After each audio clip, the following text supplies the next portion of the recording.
ينفع الأكل المتجمد زي اللحمة والفراخ والبانيه والصلصة اللي انت هتجمديها والتقلية اللي انا قلتلك عليها اللي هي البصل تتحط في شنطة الطيارة من فوق معاكي من فوق الشنطة اللي هي 7 كيلو؟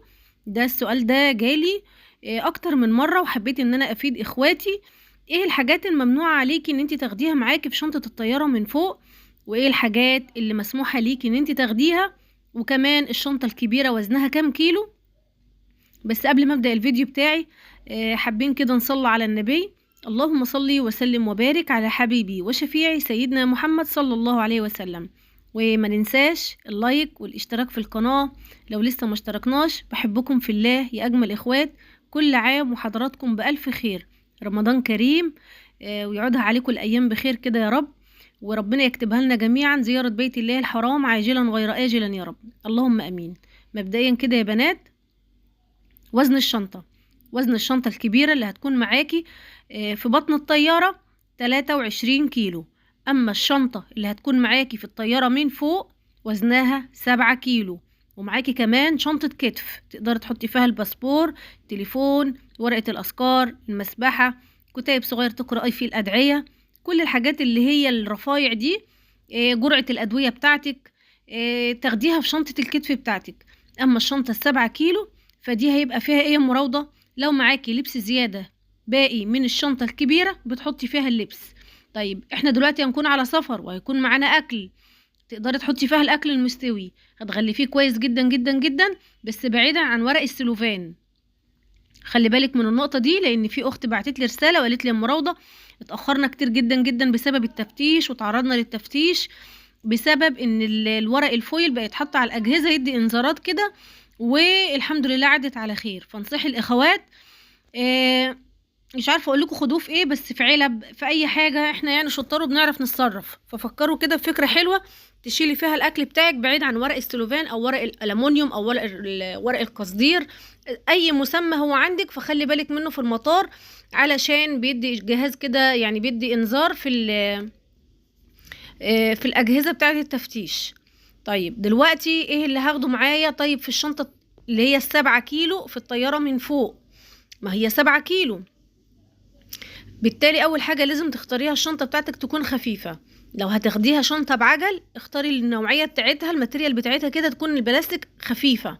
طب هي شنطه جلد او شنطه قماش كويس برضو لو انت يعني عشان تقدري تشيليها ما تبقاش حمل عليكي، لان في نوعيه شنط اصلا وهي فاضيه تقيله، فده بالتالي هتعمل معاكي وزن. لو الشنطه هي اصلا وزنها كيلو ونص 2 كيلو فانت ده كده خسرتيهم، لان ده كله من الوزن عليكي. فخدي بالك من نقطه اختيار الشنطه اللي هتكون معاكي وانت طالعه العمره، سواء الشنطه الكبيره او الشنطه الصغيره.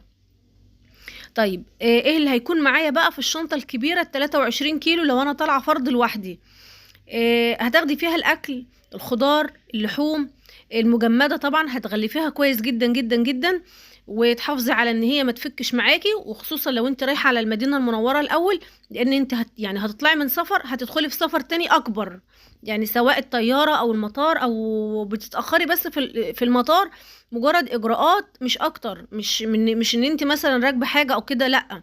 ومن هنا مثلا القاهره للسعودية مش هتكملي ساعة ونص في الطيارة نفسها، انما الاجراءات هي اللي بتاخد وقت. ولسه بقى على ما تنزلي لمطار جدة وتتجمعوا عند الاتوبيس وتطلعوا تاني على المدينة، فهي بس مسألة وقت.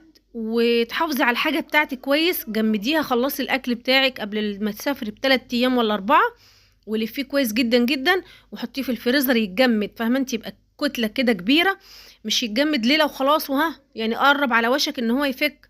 فخلي بالك من النقطه دي كويس جدا. جمدي الحاجه بتاعتك وخرجيها من الفريزر، لفيها كده برول استرتش كويس جدا جدا جدا مره واتنين وتلاته، وبعد كده لفيها بفوطه او ملايه، وخدي معاكي ملايه اكل كده زياده طبقيها خديها معاكي في الشنطه مش هيجرى لها حاجه. انا خدت معايا الفاكهه عشان طيب بالنسبه بس كده في اخوات بيقولوا انت مش رايحه مجاعه، انت رايحه تطفحي، انت رايحه مش عارفه ايه. ربنا يهديكم، انا مسامحاكم، ربنا يهديكم. فرق العمله جامد جامد جامد جامد جامد. خدي كل حاجه اللي تلزمك، حتى ابره الخياطه وبكره الخيط ما تنسيهاش وخديها معاكي.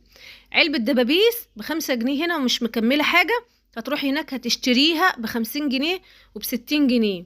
ما تستهونيش بالحاجات الرفيعه دي، خلي بالك كده وانت بتحضري شنطة العمرة، من الدبابيس، من ابرة الخياطة لو زرار يتفك منك ولا حاجة تتقطع، تبقى بسهولة كده ان انت تخيطيها. مشط الشعر، كل حاجة، القصافة اللي هتقصي بها ضوافرك قبل ما تحرمي، وبعد ما بتخلصي الإحرام وتحلي الإحرام لو في حاجة زيادة عندك تشيليها. إنما طول فترة الإحرام أنت مش هتستخدمي القصافة. المقص، تخيلي إن في هناك أخوات واقفين في نهاية جبل المروة بيقصوا أطراف الشعر ب5 ريال و10 ريال و15 ريال. طب على إيه؟ خد المقص معاكي في الشنطة ويكون معاكي في شنطة الكتف بتاعتك وأنت رايحة تعملي العمرة. انما وانت مسافره في بيتك وبتحضري الشنطه وهتعدي على المطار، لفيه بمناديل كده وحطيه في وسط الهدوم في الشنطه الكبيره اللي هتكون في بطن الطياره. اما الحاجات الممنوع عليكي ان انت تاخديها في الشنطه اللي فوق داخل الطياره من فوق، ممنوع طبعا لعب الاطفال، ممنوع الادويه، ممنوع الالات الحاده، اي حاجه قابله للاشتعال لو واخده معاكي ولاعه او اي حاجه كده يعني فيها غاز ان هي قابله للاشتعال، برفانات ممنوعه. الادويه خدي بس، هتاخدي معاكي الجرعه بتاعت اليوم، الجرعه هتقصيها كده بالمقص وهتاخدي عبوه كده معاكي وهتبقى في شنطه كتفك، ودي مسموحه ليكي لمرضى السكر والضغط، يعني اصحاب الامراض المزمنه، ربنا يشفيهم ويعفو عنهم يا رب. بس قبل ما اكمل الفيديو، احنا في حضره النبي صلى الله عليه وسلم، اللهم صل وسلم وبارك على حبيبي وشفيعي سيدنا محمد صلى الله عليه وسلم. سيدي وحبيبي يا رسول الله، اللهم صل على سيدنا محمد أشرف الخلق، اللهم صل على سيدنا محمد وعلى آل سيدنا محمد كما صليت على إبراهيم وعلى آل إبراهيم في العالمين إنك حميد مجيد، وبارك على محمد وعلى آل محمد كما باركت على إبراهيم وعلى آل إبراهيم في العالمين إنك حميد مجيد. يا رب اكتبها لنا يا رب، اللهم امين، انا وكل مشتاق يا رب، اللهم امين يا رب العالمين. ربنا يكتبها لكم يا حبايبي يا رب، ونكون كده على جبل عرفات قريب يا رب ان شاء الله. هرجع بقى يعني، بصوا مش قادرة اتخطى اللحظة دي لان كانت من اسعد لحظات حياتي، وانا قاعدة كده وبذكر ربنا وبدعي وبتكلم، وتحس ان كأن في حد سامعك، او كأن في حد كده يعني حاسس بيكي. ربنا يكتبها لنا يا رب، يكتب لنا العودة يا رب، اللهم امين، عاجلا غير آجلا يا رب. انا وكل مشتاق، القلب متعلق وكل جوارح الواحد حاسة ان هي هناك، يعني عارفة انتوا، قلبي متاخد مني وروحي متاخدة مني، كأني يعني اغلى حاجة عندي ابويا وامي اخواتي ولادي كلهم سايباهم هناك، وانا لوحدي هنا في غربة لوحدي، مع ان انا هنا في وسط حبايبي ربنا ما يحرمنيش منهم. بس لا، انا من ساعة ما جيت من العمرة وانا في حاجة مش طبيعية، معرفش انتوا كلكم زيي ولا انا بس اللي كده. اللي زي يكتب لي في التعليقات، نصبر بعض وندعي كده لبعض. حاجة حاسة ان قلبي كده متاخد مني منين ما اشوف كده صور للكعبة، او منين ما اشوف كده المقاطع زيكم. بيحصل لي حالة كده يعني مش طبيعية وبكاء. وبصوا بقى يعني ربنا يكتبها لنا كده يا رب، اللهم امين. محتاجين نجاهد نفسنا شوية ونتك على نفسنا شوية في الدعاء، وان شاء الله ربنا يحقق لنا كل اللي بنتمناه يا رب، عاجلا غير آجلا يا رب، اللهم امين. وانت هناك بتبقى السكينة سرقاكي كده ومن الفرحة ما انتش حاسة ومش عارفة ايه، بعد لما بترجعي بتقولي ايه، يلا الحمد لله رب العالمين، مش عايزة اوجع قلبكم معايا. نرجع تاني بقى لمرجوعنا، موضوع الشنط. خدي بالك بقى الحاجات اللي ممنوعة في الشنطة من فوق، الشنطة اللي هي وزنها 7 كيلو، ممنوع عليكي ان انت زي ما قلت لك كده، هنحط ورق الفويل، ورق الالومنيوم ده من ضمن الحاجات الممنوعه، لان بدام جالي تحذير عليه او جالي انذار من الاخت اللي قالت لنا في التعليقات، فهنخلي بالنا بقى وبلاش منه. بس خدي معاكي اكل، يعني انت هتكوني على سفر والحاجه غاليه جدا جدا جدا. احنا كنا شاريين ازازه ميه 800 ملي واحنا في المطار هناك لما وصلنا، ما يعادل، يعني مش عايزه اوجع قلوبكم بقى، انتوا عارفين الدنيا، يعني مثلا حتى لو هي ب3 ريال او 5 ريال الازازه الصغيره، فانتوا شوفوا انتوا مغيرين الريالات بكام، ما هي اقل حاجه. وبالنسبه للناس اللي بتقول لي انت مش عارفه ايه، انت رايحه صحراء، انت رايحه مش عارفه ايه، كلام كتير يعني يزعل. فرق العمله هو اللي عامل فينا كده، يعني الحاجه هناك رخيصه لاهل السعوديه وناسها، الناس اللي هم عايشين هناك وبياخدوا بالريال وبيتعاملوا بالريال، الحاجة هناك فعلا حلوة ورخيصة. يعني ايه، يعني لما اشتري يعني 5 ريال كأنها 5 جنيه عندنا، مش امر، بس لما تيجي تحسبيها بفرق العملة بتلاقيها كتير علينا. يا ريت الاخوات اللي بيكتبوا لي تعليقات زي كده يفكروا بس شوية، احنا ليه بناخد كل الحاجات دي معانا؟ احنا ما قلناش حاجة على اهل السعودية، اهل كرم وكويسين وما شاء الله كل حاجة متوفرة واسعارها كمان رخيصة.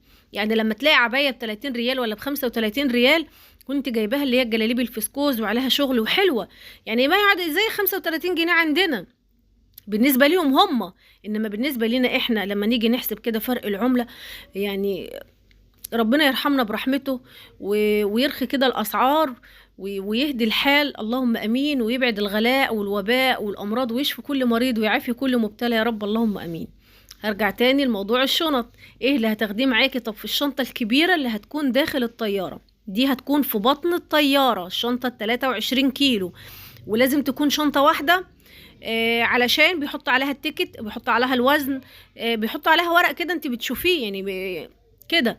فخلي بالك من ان هي تكون شنطة برضو خفيفة، علشان وزن الشنطة هيكون عليكي انت. لو الشنطة جبتيها 2 كيلو 3 كيلو، فهي تكون وزن من وزن الحاجة اللي انت واخداها. فكل ما كانت الشنطة خفيفة كل ما انت استفدتي بالوزن اللي هتحطيه فيها. دي هتاخدي بقى فيها ملابس، وخدي فيها الاكل والمجمدات والخضار، ولو هتاخدي رز ومكرونة، لان في فنادق فيها بوتاجاز وفيها حاجات. فانت شوفي الفندق اللي انت يعني فيها بوتاجاز وفيها ديب فريزر وفيها ما شاء الله لا قوة الا بالله. فلو انت هتقعدي في فندق زي كده خدي كل حاجتك معاكي، وفنطي كده الايام بتاعتك. حتى الفطار خدي حلاوه، وخدي الفول، وخدي العسل، وخدي الطحينه. الحاجات دي كلها طبعا هو مش هيبقى فطار لان احنا في شهر رمضان، هيكون سحور. خدي كل الحاجات اللي هتكفيكي، بحيث ان انت ما تشتريش، وبحيث ان انت لو قدامك خروف كده مشوي قدامك وانت شبعانه، حتى لو واكله عيش وجبنه هتكوني شبعانه ومش هتبصي لاي حاجه بره، وهتبقي متفرغه للعباده. الناس اللي برضو اللي بيقولوا لي انت رايحه مش عارفه ايه، خليكي انت رايحه رحله ايمانيه، ما انا بعمل الاكل ده في بيتي علشان لما اروح هناك اتفرغ للعباده وبس، لان انا يا عالم هروح تاني ولا لا.